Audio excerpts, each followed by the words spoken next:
Hello and welcome back to Cool Coasters and More. Today we're going to be diving into my trip out to Six Flags Great Adventure.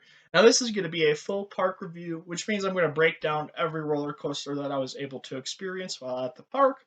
And then at the end of the video, I'll also give you guys my general overview of the park, as well as give you guys my opinion on where I see the future of this park heading.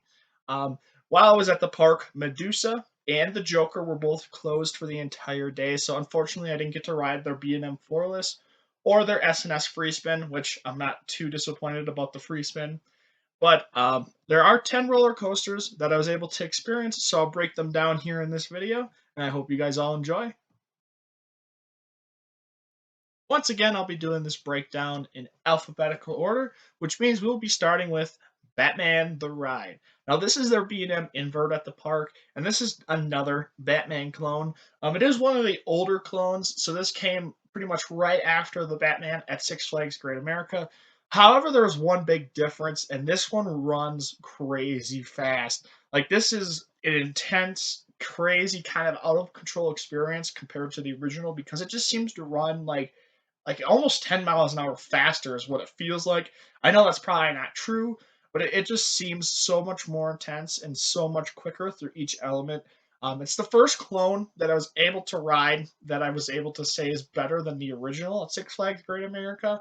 Now, that's not a knock on the original, that's just how good this ride experience really was. And I highly recommend experiencing Batman while you're at the park.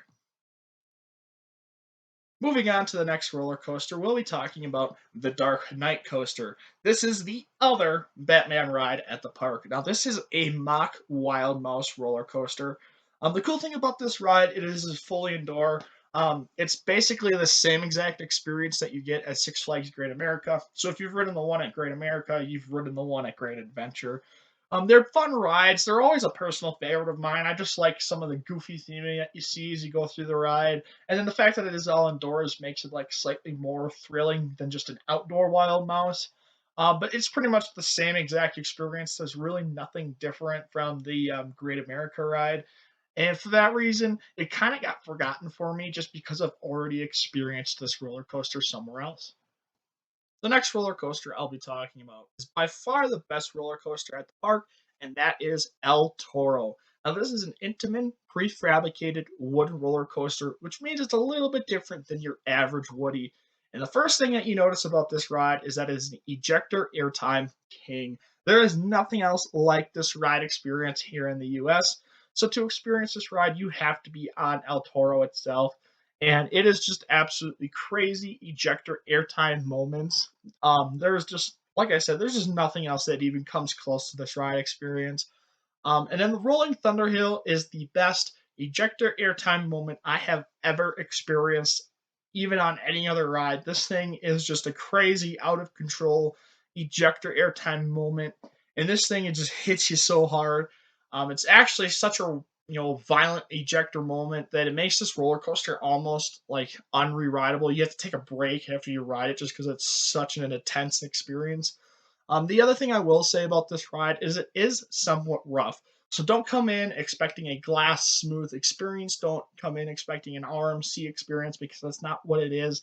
It is an older wooden roller coaster at this point. It's not brand new anymore. I think it probably could use a full retracking at this point, but I don't think that's going to happen anytime soon just because of how cheap Six Flags is.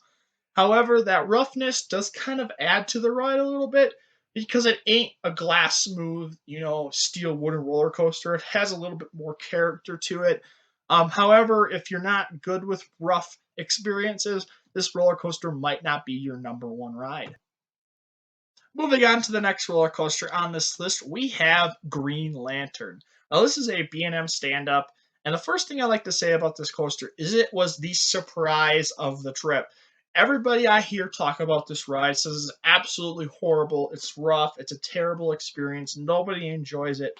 However, I did not get that feeling at all from this ride. It is a fun and long ride, and with the mid course brake run basically not on, you go through the second half of the ride like just it's super intense and quick and hits you hard. Both of the corkscrews are very intense, and it is a little bit rough. I mean, don't get me wrong, I had a little bit of vibration on my ears and stuff after I got off the ride, but it wasn't to the point where I felt like it was super uncomfortable and like took away from the rest of the roller coaster. It's an intense ride from start to finish, and it's over 4,000 feet of track. So this is a super long ride. That's probably why people don't like it, is because maybe if it was a little bit shorter, maybe they would feel a little bit better about it. But I felt like it was, one of the better rides in the park, honestly, and it's definitely not nearly as bad as everyone makes it out to be. The next roller coaster I'll be talking about is the Jersey Devil Coaster. Now, this is an RMC Raptor model, also known as their single rail. And the first thing that I really noticed about this coaster is that it's not just a back row experience. So we rode this at the front first, and then we rode in the back second. And both ends of the train give you a different ride experience. So you kind of have to ride it twice to get the full effect of what this roller coaster is capable of. In the front row, you get some, decent positive G's, but the snap transition into the dive loop is way more intense in the front row. And then the stalls and the zero G roll is just seems to hang you out a little bit longer in the front row. However, all of the airtime and the first drop is way better in the back row. So that's why I say you have to ride this in the front and the back to get the full experience. It's definitely a great ride, and it's an intense one. It definitely kind of sums up, ejector airtime, especially at the end with those last three jumps you get. And I think it's better than the Wonder Woman, the original RMC Raptor. A lot of people like to hate on this coaster, but I just did not get that vibe. It really, really impressed me. It's definitely a must ride at Six Flags Great Adventure. Moving on to the next roller coaster on my list, and also the second best ride in the park, we have King Ka. Now, this is an Intamin strata coaster, one of only two in the world, and this is the world's tallest roller coaster. The first thing you really feel about this ride is the intense launch. However, it is better in the front row. Um, we originally rode this in the back, and I got off, and I was slightly disappointed. I didn't feel like it was, as intense as Top Thrill Dragster. But once you sit in the front row and you experience the full 128-mile-an-hour launch that you get out of this ride, at least that's how they advertise it. It is just a crazy experience, having the wind blowing on your face. I was smart enough to keep my sunglasses on, so I didn't like have to shut my eyes or anything, which was good. So keep that in mind if you're gonna ride this ride. Maybe have a pair of sunglasses that won't fall off. The one thing I will say is it's slightly more rough than Top Thrill Dragster. It definitely shakes a little bit more. But that adds a little bit of character and kind of almost makes the launch feel slightly more intense. However, the airtime hill after the top hat is kind of pointless. I feel like it didn't really do a whole lot force wise. However, just it does kind of extend the ride experience maybe another 10 seconds compared to Top Thrill Dragster. But these are just really short rides. That's why it'll never be my number one. I prefer, a little bit longer ride experience. It doesn't have to be crazy long like Steel Vengeance, but I want, at least 3 or 4 thousand feet of track in my coaster, and this just isn't that. However, it did make it up into my top 15. I will say that. And that launch is just crazy intense, and there's just nothing else like it, especially with Top Thrill Dragster getting its revamp to LSMs. And that first launch on Top Thrill is only going to be like 70 miles an hour now. This is the only ride that gets you this experience. So you have to go to Six Flags Great Adventure to ride it. Moving on to the next roller coaster in the park, and it is Nitro. Now, this is a B&M Hyper, and it's one of the older Hypers. I believe it came after Apollo's Chariot and Raging Bull, but not too much longer after that. It is a fun and long ride experience, and it has some decent floater airtime. The helix at the middle part of the ride, right before the mid course brake run, does pull some really good G's. And as you get to the top of it, a lot of these helixes, the farther you go up, like the less G's it pulls. However, they tighten the helix the farther you go up, so it maintains a great G force all the way through the helix until you hit those final brakes. The one thing I will say is that this is not a top tier B&M Hyper, so I don't put this in the same category as Diamondback or Raging Bull. However, I would put it above like Apollo's Chariot. I feel like it's better than that roller coaster, but it's a kind of an average B&M Hyper, but at the same time, all B&M Hypers are great rides, so don't take that as it's a bad ride. It's just not as good as the great B&M Hypers out there. Moving down my list to the next roller coaster, we have a family ride, and it is the Mine Train. Now, this is an Arrow designed mine train. However, it is one of the newer ones. So, like the super old Arrow mine trains are the hybrid ones where you have the wooden support and the steel tube tracks. Where this is a fully steel roller coaster. It is definitely fun ride for all ages. So you can get a lot of different people on here. This is a great roller coaster for a kid growing up. Maybe they only been on one or two kiddie coasters. So this would be the next step for them. It's slightly more intense than the hybrid Aero Mine trains, but it is still pretty rough just because of how old it is. However, the kind of the highlight of this roller coaster for me was the middle mini ejector hill at the very end of the ride. Because of the way Aero designs their roller coaster, it kind of has more of a triangle shape than like an airtime hill shape. So when you get to the top, it kind of pops you out of your seat just a little bit. And it's a great experience. And I really loved the trains on this roller coaster, especially the one with all the handprints and stuff on it. It was just a really cool thing to see going around the track. And I really enjoyed this mine train. However, it is just a mine train at the end of the day.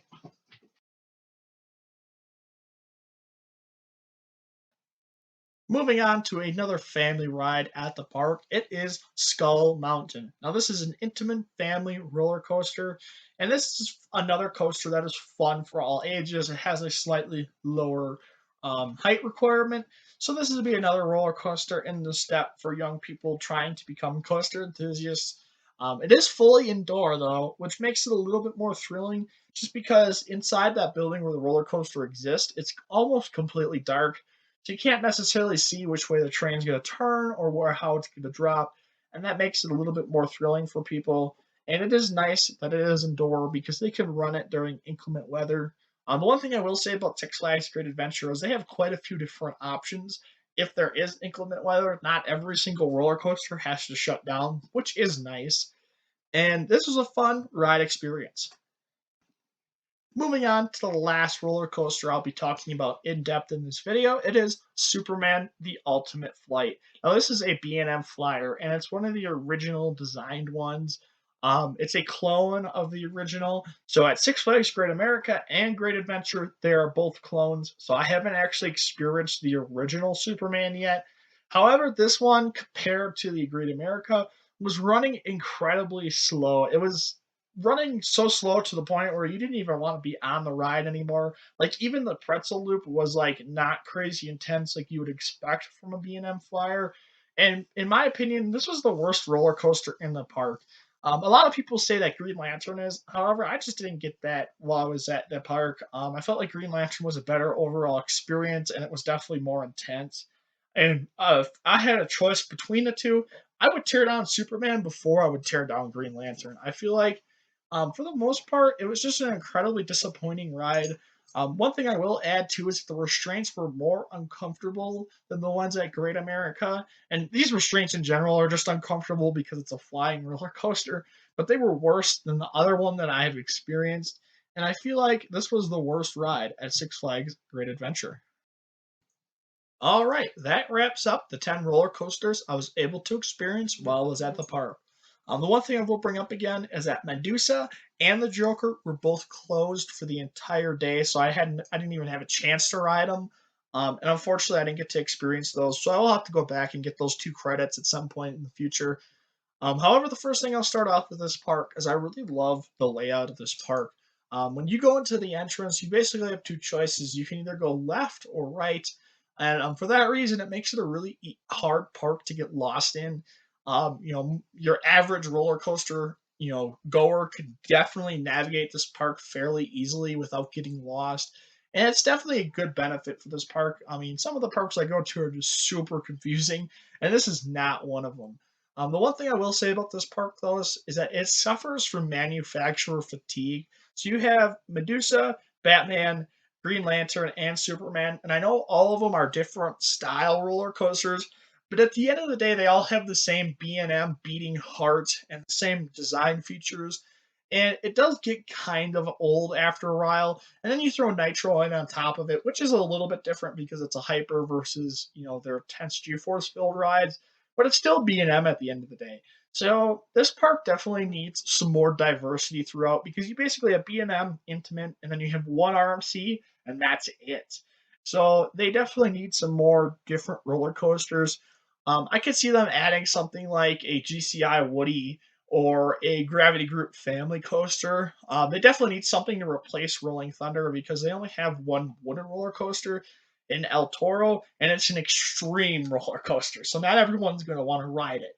So they need something more on the family lines that's a wooden roller coaster as well. But the one thing they desperately need is a launch coaster. They only have one, and that is King Nicot. And don't get me wrong, it's a great launch coaster, but they need more. So they could use something like an Intamin or a Mach launch, something a little bit different as well. That's not a B&M. But for the most part, this is a really good park. They have two ultra elite roller coasters in El Toro and King Nicot, and those are standout rides, bucket list rides that somebody would jump on a plane and fly out just to go to this park to ride those rides. I'm one of those people. But it's a really good park. Like I said, they just need some more diversity. Where I see this park going in the future, this is Six Flags Big Three. They have Great Adventure, Great America, and Magic Mountain. That's their big three parks. So this is not an amusement park that's going to see, not a roller coaster for 10 years. They're getting something new, and that's going to be soon. So they get a lot of money invested into this park.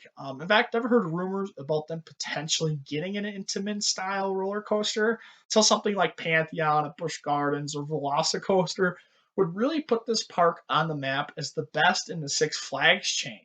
So that would be something really cool. However, at the end of the day, it is still a Six Flags owned and operated park, which means ride outs suck, customer service sucks, the food sucks, and the only thing that really saves this park is the two ultra elite roller coasters. They definitely need to invest some more money in their parks. I know we're probably going to try to in the future, but don't expect a Cedar Fair experience when you come to this park because it is still Six Flags. However, this is definitely a really good amusement park ride wise, and I highly recommend adventuring out to Six Flags Great Adventure. Once again, I'd just like to thank you guys for watching this video all the way to the end. I put a lot of time and effort into this footage and stuff that you guys see, and this is the first one where I'm using all of my own personal footage to create a video. So I highly, highly appreciate any likes, comments, and subscribers that I can gain from this video, and I hope everyone has a great day.